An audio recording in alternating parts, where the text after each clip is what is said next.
नमस्कार दोस्तों, स्वागत है आपका मेरे YouTube चैनल अकेडमी लक्ष्य पे। अब हम हिमाचल प्रदेश की ज्योग्राफी की सीरीज में घाटियों का तीसरा पार्ट देखेंगे, जिसमें आपका कुल्लू, कांगड़ा, आपका ऊना और मंडी डिस्ट्रिक्ट है। अब हम कुल्लू को देखते हैं सबसे पहले। तो इसके मैप में अगर देखें तो कुल्लू के एक तरफ आपके लग जाता है कांगड़ा डिस्ट्रिक्ट और एक लग जाता है आपका नीचे मंडी, एक तरफ आपके लग जाता है शिमला और इसके नॉर्थ ईस्ट में आपके पास है लाहौल स्पीति।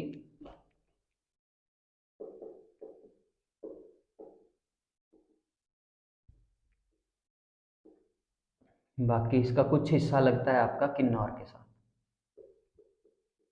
5 जिलों के साथ ये बाउंड्री बनाता है। कुल्लू जिले में जो नदी मुख्यतः नदी बहती है वो है ब्यास नदी आपकी, जो कि आपकी रोहतांग से निकलती है, कुल्लू को 2 भागों में डिवाइड करती है और बजौरा से ये नदी आपके मंडी में प्रवेश कर जाती है। कुल्लू में इसे ब्यास के राइट हैंड साइड को इसका राइट बैंक बोलते हैं और लेफ्ट हैंड साइड में इसको लेफ्ट बैंक बोलते हैं। तो पहले देखेंगे हम कुल्लू में ब्यास नदी के दाएं किनारे पर कौन कौन सी घाटी है। सबसे पहले आपको रोहतांग से थोड़ा नीचे अटल टनल से कम 10-12 किलोमीटर पीछे एक सोलंग घाटी मिलेगी। सोलंग घाटी आपके टूरिज्म के लिए बहुत प्रसिद्ध है। मनाली से कम 7-8 किलोमीटर की दूरी पर स्थित है। सोलंग घाटी में आपका पैराग्लाइडिंग, आपकी आइस स्केटिंग, अदर एक्टिविटीज होती हैं। बाकी इसी सोलंग घाटी में आपको एक मंदिर मिलता है अंजनी महादेव का। अंजनी महादेव का मंदिर भी मिलता है, साथ में अंजनी महादेव का वाटरफॉल भी है। साथ में इसी अंजनी महादेव को हिमाचल प्रदेश का अमरनाथ भी कहा जाता है, क्योंकि सर्दियों में ये कम से कम 10-12 फुट का बर्फ से जम जाता है। इसके बाद जैसे ही आप मनाली से आगे बढ़ते हैं मंडी की तरफ को, तो आपको दूसरी घाटी मिल जाती है फोजल घाटी। ये फोजल घाटी आपकी पतली कुल के पास है, ब्यास की ट्रिब्यूटरी है फोजल नदी। तो फोजल के आसपास के क्षेत्रों को राइट बैंक में फोजल घाटी के नाम से जाना जाता है। इसके बाद प्रॉपर कुल्लू में आपको लग वैली से लेकर आपका कटराई तक का एरिया लग घाटी के नाम से जाना जाता है। ये कुल्लू में जब रियासतकालीन समय में जिगरी के रूप में भी जाना जाता था। और लग घाटी के देवी देवता जो है आपके दशहरे में भी भाग नहीं लेते हैं, पर दशहरे की शुरुआत आपकी तभी होगी जब लग घाटी के देवी देवताओं के द्वारा उनको आदेश दे दिया जाता है। इसके बाद आपके प्रॉपर कुल्लू में लग घाटी के निचली साइड को जो एरिया सारा पड़ जाता है ब्यास नदी तक का और बजौरा तक का क्षेत्र, ये आपका जाना जाता है देव घाटी के नाम से या कुल्लू घाटी। इसी को देव घाटी भी कहा जाता है। हेनसांग चाइनीज ट्रेवलर था, हेनसांग के अनुसार इसी कुल्लू घाटी को का एरिया उसने 75 मील लंबा बताया था और रियासत कालीन समय में ये चांदी के लिए प्रसिद्ध थी, इसलिए इसको चांदी की घाटी भी कहा जाता है। इसके बाद हम देखते हैं अब इसके ब्यास नदी के लेफ्ट साइड। तो ब्यास नदी के लेफ्ट साइड ब्यास के ऊपरी क्षेत्रों को जब तक आप नगर तक का क्षेत्र नहीं क्रॉस कर लेते, और नगर से लेकर ब्यास के रोहतांग तक का क्षेत्र उज्जी घाटी के नाम से जाना जाता है। उज्जी घाटी का मतलब, उज्जी एक पहाड़ी शब्द है और इसका मतलब होता है कि ऊपर वाले स्थान। ये जो उज्जी घाटी का क्षेत्र है आपका, ये मैक्सिमम टाइम सर्दियों में जो है वो बर्फ से जमा रहता है और कुल्लू से इसकी कनेक्टिविटी कम हो जाती है। यहाँ पर आपको बहुत सी झीलें देखने को मिलेंगी, जैसे सबसे प्रसिद्ध झील है यहाँ पे भृगु लेक आपकी। इसके बाद आप खराल घाटी को देखते हैं। ये नगर से लेकर आपका भुंतर तक का जितना क्षेत्र है, ये वाला नगर से लेकर भुंतर तक का क्षेत्र, ये आपका खराल घाटी के नाम से प्रसिद्ध है। और इसी खराल घाटी पर आपका बिजली महादेव का मंदिर भी स्थित है। इसके बाद आपके पास आ जाती है पार्वती घाटी। पार्वती घाटी आपकी किन्नौर स्पीति यहाँ से अलग होकर, यानी काजा से निचली तरफ को ये शुरू होती है मानतलाई झील से।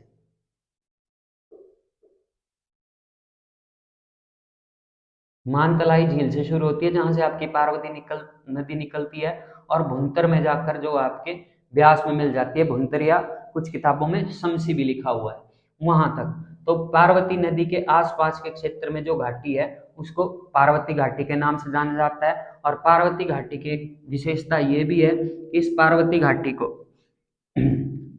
वैलीज ऑफ शैडो भी कहा जाता है। वैलीज ऑफ शैडो, क्योंकि ये नेचर और पानी के कलर के कारण अपना दिन में कलर चेंज करती है। बाकी इसी पार्वती घाटी में आपके दो प्रसिद्ध स्थान है, एक आपका कसोल है जिसको आप मिनी इजराइल के नाम से भी जानते हो, यहीं पर आपको गर्म पानी के चश्मे भी मिलते हैं। और इसी पार्वती घाटी में मलाना गांव, जो कि आपके सिकंदर के जहाँ के निवासी खुद को सिकंदर का वंशज मानते हैं। मलाना पूरी दुनिया का सबसे प्राचीनतम प्रजातंत्र भी माना जाता है। और इसके बाद आपके पास आ जाती है तीर्थन घाटी। ये तीर्थन घाटी आपके बंजार से लेकर बजौरा तक के क्षेत्र को, बंजार से लेकर औट तक का क्षेत्र जो माना जाता है आपका, जब तक ये ब्यास नदी में मिल नहीं जाती तब तक के क्षेत्र को तीर्थन घाटी के क्षेत्र से जाना जाता है। इसके बाद आपके पास सैंज घाटी आ जाती है। ये भी आपके सैंज नदी के आसपास का एक क्षेत्र है। सैंज घाटी ये आपका सैंज नदी के आसपास का क्षेत्र है। सैंज और तीर्थन दोनों नदियां आपस में मिल जाती हैं लारजी में, और इसके बाद ये ब्यास में मिल जाती है। सैंज अभी भी न्यूज़ में काफ़ी था डिजास्टर के कारण, जो भारी बरसात के कारण या बारिश के कारण ये पूरी तरह से लगभग तबाही हो चुका है बाजार। इसके बाद आती है आपके पास सिराज घाटी या बाया सिराज। ये आपका निर्मंड आनी या जलोड़ी चौथ के बाहर वाला क्षेत्र सारा जितना भी है, जो सतलुज नदी के किनारे अपनी सीमा बनाता है। जैसे इसमें प्रसिद्ध क्षेत्र हैं आपके निर्मंड, जलोड़ी हो गया, आनी हो गया, ये प्रसिद्ध क्षेत्र इसी घाटी में स्थित हैं। इसको सिराज या आउटर सिराज के नाम से जाना जाता है। जबकि आपका जलोड़ी के बाद जो मंडी वाला एरिया हो जाता है आपका शुरू, उसमें आपका इनर सिराज आ जाता है।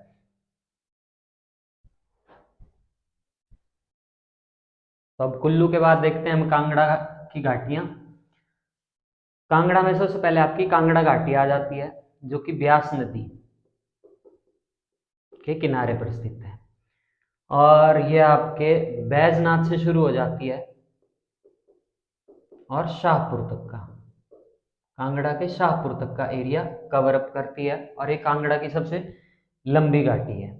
कांगड़ा घाटी को एक और नाम से जाना जाता है, इसे वीर घाटी भी कहा जाता है, क्योंकि भारतीय सेना में बलिदान होने वाले सर्वाधिक सैनिक हिमाचल प्रदेश से इसी घाटी से बिलोंग करते हैं।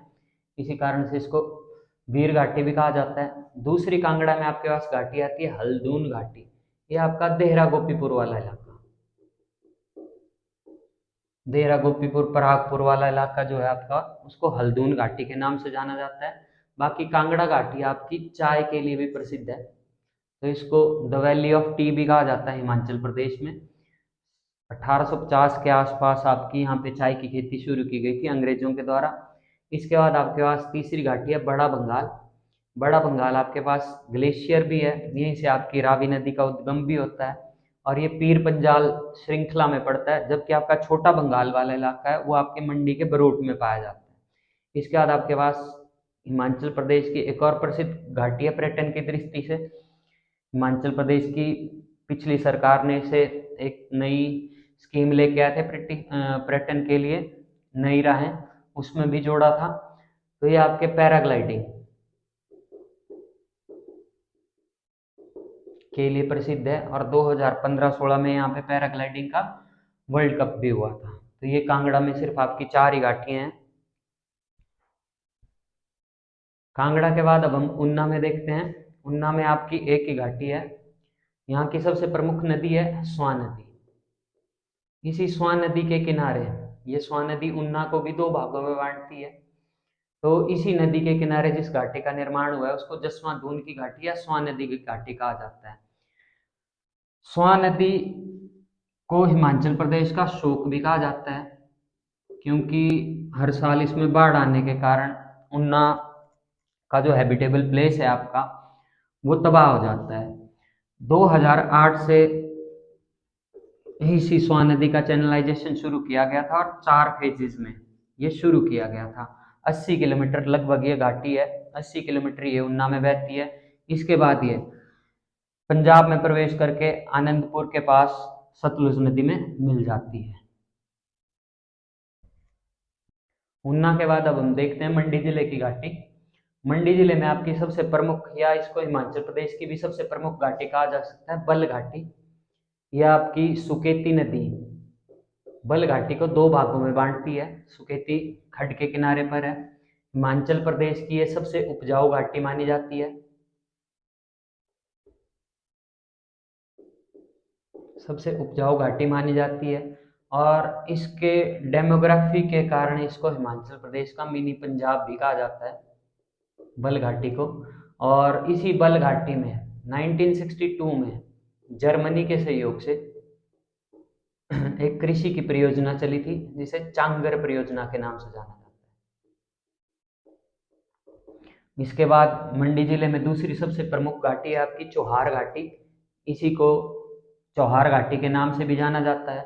यह आपका बरोट वाला क्षेत्र रहता है। इसके बाद आपके पास तीसरी घाटी है इमला बिमला घाटी। ये इमला और बिमला सतलुज की दो शाखाएं हैं, जो कि आपके करसोग के पास सतलुज में मिलती हैं। और इन्हीं दो के मध्य का जो क्षेत्र है, इमला और बिमला के मध्य का क्षेत्र, वही इमला बिमला नदी घाटी के नाम से जाना जाता है। करसोग की एक फर्टाइल एरिया है ये भी। और इसी इमला बिमला घाटी में आपको एक तो मिल जाता है आपका इमला बिमला शिव मंदिर,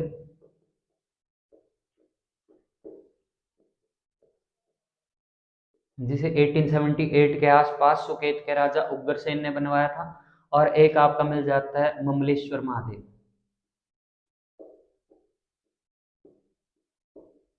ये मंदिर पांडवों के द्वारा निर्मित है और यहीं पर आपके पास गेहूं का एक सबसे विशाल दाना भी रखा गया है। इसके बाद आपके पास आती है जीवनी घाटी। यह जीवनी घाटी आपकी गोहर से शुरू हो जाती है, मंडी के गोहर से, और पंडोह तक का क्षेत्र इस जीवनी घाटी में आता है। इसके बाद आपके पास उत्तरसाल घाटी है। उत्तरसाल घाटी आपकी कमांद में है, जहाँ पर आपकी मंडी में IIT है, वहाँ से शुरू हो जाती है ऊल नदी के किनारे से, और आपके ये पराशर ऋषि के मंदिर तक जाती है। इसमें जो सबसे प्रसिद्ध क्षेत्र बीच में आएंगे वो कटौला आएगा, उपमंडल है मंडी का एक। इसके बाद आपके पास स्नौर घाटी है। ये पंडोह के बिल्कुल सामने ब्यास नदी के दाएं किनारे पर शुरू होती है, शिवाबदार। और शिवाबदार से लेकर मंडी के ही ज्वालापुर तक के क्षेत्र को कवर करती है। इसके बाद आपके पास है चौंतड़ा घाटी। ये चौंतड़ा घाटी आपकी जोगिंद्रनगर के आसपास से शुरू हो जाती है, और जब तक आपकी मंडी की सीमा कांगड़ा तक नहीं लगती तब तक आपकी चौंतड़ा घाटी है।